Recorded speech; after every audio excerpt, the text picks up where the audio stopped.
Chloe, I really liked your video on Tuesday, even though I had a lot of trouble watching it because something's wrong with YouTube. So today I am going to talk about music, kind of, in a sort of fashion. As you can tell by the title of this video, I'm going to be talking about how much I hate MP3 and everything that it stands for. But before I do that, I kind of have to explain what MP3 is as a principle. I'm going to try to do that as simply as I can. So MP3 is a file type that is a compressed audio file. And basically we need this because to get music from the outside world to the computer world, we need to convert it to digital. Now the best way of doing that is by just using the straight up waveform. The waveform is like if you go in Audacity and you record something, you see the wave, that's the waveform. And that is a .wav file. The only problem with that is that those are gigantic files. So the way that we turn those huge files into files that can be practically used by people is by compressing them. And there are two different kinds of compressions. There's lossless compression and there's lossy compression. We'll get to lossless compression in a minute, but MP3 is under the category of lossy compressions. Okay, now we're going to have to get a little technical. So this is an example of a really simple sine waveform.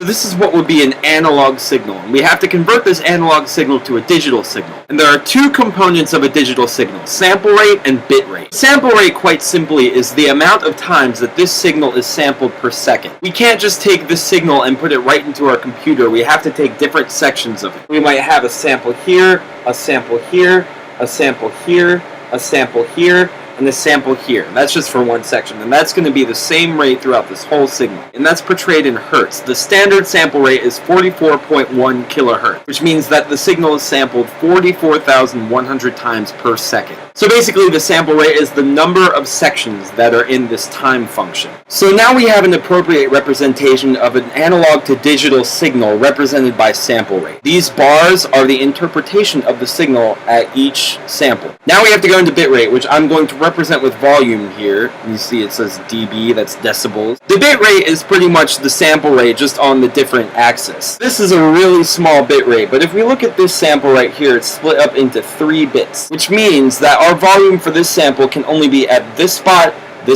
or this spot. It can't be in between. Whereas for this section, say I split it into this many bits, now we have a much more diverse volume range that our signal can be at. Basically, bitrate and sample rate refer to how you are splitting, how often you are splitting the signal in the two different directions. Here's where the lossy compression part comes in. You see all these little sections? I've taken the liberty of coloring in all of the sections for you. You see all these little black triangle things? They're gone.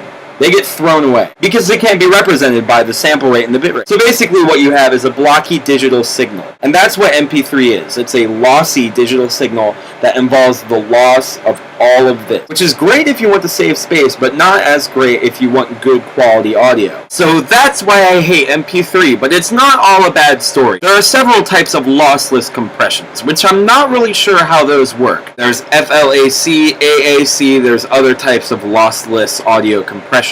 Now, it's not the same rate of compression. Lossless compressions are still about 3 times larger than lossy compressions, which is great because many digital downloads are in those lossless compression formats. However, MP3 is still popular with things like pirating and ripping, so that is the conclusion of why MP3 sucks. Now, next Thursday, I'm going to talk about why we should care. And as always, Chloe, I'll see you on Tuesday.